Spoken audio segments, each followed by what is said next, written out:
Assalamualaikum warahmatullahi wabarakatuh. Alhamdulillahi rabbil alamin. Wassalatu wassalamu ala asrafil anbiya'i wal mursalin wa ala alihi wa sahbihi ajma'in. Amma ba'du. Puji dan syukur kita panjatkan kepada Allah Subhanahu wa taala yang telah memberikan nikmat iman, nikmat Islam serta nikmat sehat wal afiat sehingga kita masih bisa melaksanakan amalan ibadah di bulan Ramadan ini dengan keadaan yang baik. Salawat serta salam tak lupa kita haturkan kepada junjungan kita Nabi besar Muhammad SAW yang telah mengantarkan umat manusia dari peradaban hidup yang jahiliyah menuju peradaban hidup yang modern yang penuh dengan kemajuan ilmu pengetahuan dan teknologi seperti yang kita rasakan pada saat ini. Semoga kita semua termasuk hamba yang taat yang berhak mendapatkan syafaatnya di akhirat kelak. Amin ya rabbal alamin.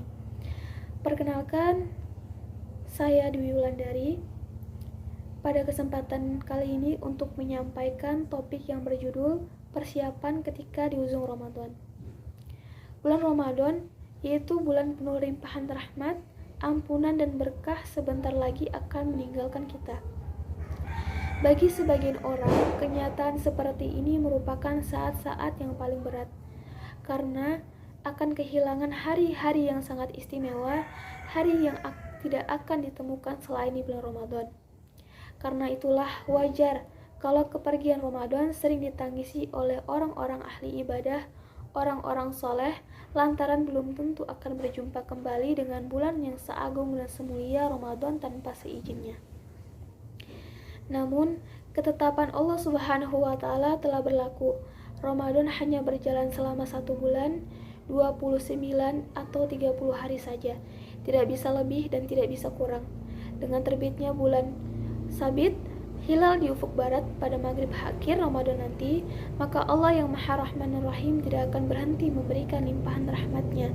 Dia masih tetap memberikan kesempatan kepada hambanya untuk meraih kebaikan sebanyak-banyaknya, menyempurnakan amalan ibadah yang diperoleh selama bulan Ramadan. Adapun amalan setelah bulan Ramadan antara lain yaitu zakat fitrah. Ibadah ini disyariatkan sejak tahun kedua Hijriyah bersamaan dengan disyariatkannya ibadah Ramadan. Fungsi utama dari zakat fitrah ini ada 2. Yang pertama, untuk membersihkan noda orang-orang yang ketika berpuasa di bulan Ramadan melakukan ucapan atau tindakan yang tidak sesuai yang bisa mengurangi nilai-nilai ibadahnya. Yang kedua, untuk turut serta menggembirakan kaum duafa di hari yang penuh kegembiraan dan kebahagiaan dengan adanya makanan bagi mereka. Dalam hadis diberitahukan bahwasanya Rasulullah SAW menfardukan zakatul fitri untuk pencuci bagi orang-orang yang berpuasa dari perbuatan sia-sia dan tutur kata yang keji, dan menjadi makanan bagi orang miskin. Barang siapa yang menunaikannya sebelum sholat id, maka itulah zakat yang diterima. Dan barang siapa yang menunaikannya sesudah sholat id, maka itulah suatu sedekah biasa. Hadis riwayat Abu Daud dari Ibnu Abbas. Zakat fitrah merupakan suatu kewajiban bagi setiap muslim, baik itu muslim laki-laki maupun muslim perempuan, orang tua maupun anak-anak termasuk bayi yang baru lahir sebelum sholat id, juga pembantu rumah tangga dan orang-orang yang berada di dalam tanggungannya. Wujudnya berupa makanan yang mengenyangkan atau makanan pokok dalam masyarakat kita di Indonesia berupa beras yang besarnya 3 kilo atau 1 sya' atau 4 mud, atau bisa juga diganti dengan uang senilai itu. Jika berupa beras, diutamakan yang sekualitas dengan sehari-hari yang dikonsumsi. Yang kedua, itu mengumandangkan takbir. Di akhir Ramadan, kaum muslimin juga dianjurkan untuk mengumandangkan takbir, tahlil dan tahmid sebanyak-banyaknya. Dimulai sejak matahari terbenam di akhir Ramadan sampai khatib naik mimbar.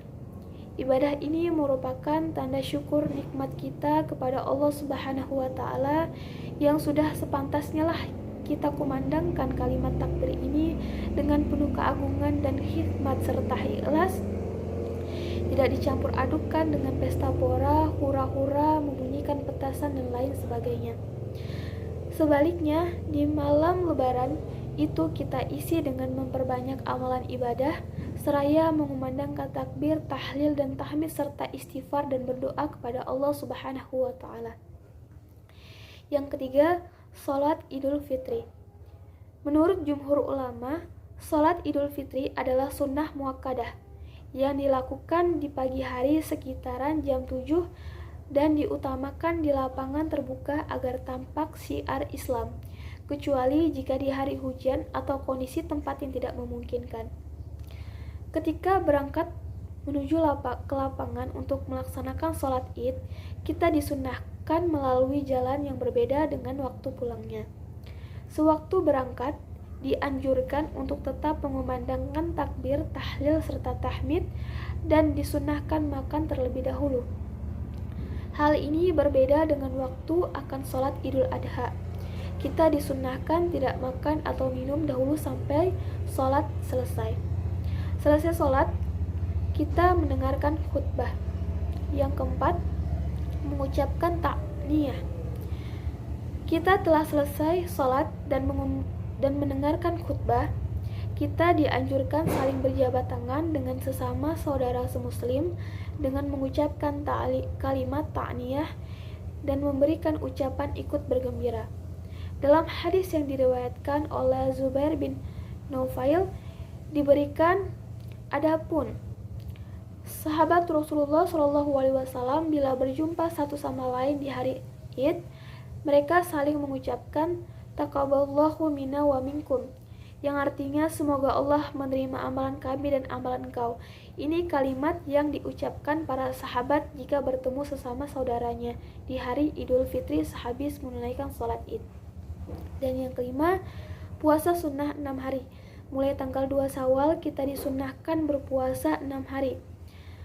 Muslim meriwayatkan hadis Rasulullah SAW, barang siapa yang berpuasa pada bulan Ramadan lalu diiringi dengan berpuasa 6 hari di bulan Syawal, maka seolah-olah berpuasa sepanjang hari. Hadis riwayat Muslim. Yang dimaksud berpuasa yaitu sepanjang masa adalah adanya keterkaitan dengan ketentuan Al-Quran bahwa setiap kebaikan itu diberi ganjaran 10 kali lipat. Quran Surah Al-An'am ayat 160. Berpuasa sebulan penuh di bulan Ramadan berarti sama dengan berpuasa 10 bulan. Sedangkan berpuasa sunnah Syawal 6 hari sama nilainya dengan 60 hari atau 2 bulan, sehingga ganjaran berpuasa Ramadan dengan Syawal bila dijumlahkan menjadi 12 bulan. Dan ini tentunya berlaku bagi muslim yang berpuasa Ramadan dan Syawal setiap tahunnya. Dan yang terakhir, ziarah kubur. Setelah salat Idul Fitri sampai pertengahan bulan Syawal, kebiasaan orang Indonesia berziarah ke makam keluarga atau kerabatnya. Buraidah bin Al-Hashib radhiyallahu anhu berkata, Rasulullah SAW bersabda, sesungguhnya dahulu aku telah melarang kalian berziarah kubur, maka kini ziarahilah, karena yang demikian dapat mengingatkan kepada akhirat atau kematian. Hadis riwayat Muslim. Dalam hadis ini tidak ada penentuan waktu sehingga boleh berziarah pada hari Id atau Syawal asalkan jangan sampai disyariatkan. Maksud dari berziarah untuk mendoakan si mayit atau mayat dan menambah kebaikan bagi si penziarah. Demikianlah kultum singkat dari saya pada kesempatan kali ini. Semoga apa yang saya sampaikan dapat bermanfaat bagi kita semua dan dapat kita aplikasikan dalam kehidupan sehari-hari.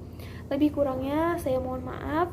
Yang benar datangnya dari Allah Subhanahu wa taala yang Maha benar, dan yang salah, khilaf atau keliru itu datangnya dari saya pribadi sebagai manusia biasa yang tidak pernah luput dari salah, khilaf dan dosa. Akhiru kalam, subhanakallahumma wa bihamdika asyhadu an la ilaha illa anta astaghfiruka wa atubu ilaih. Billahi fisabil haq fastabiqul khairat, nasru minallahi wa fatun qarib wa basiril mu'minin. Wassalamualaikum warahmatullahi wabarakatuh.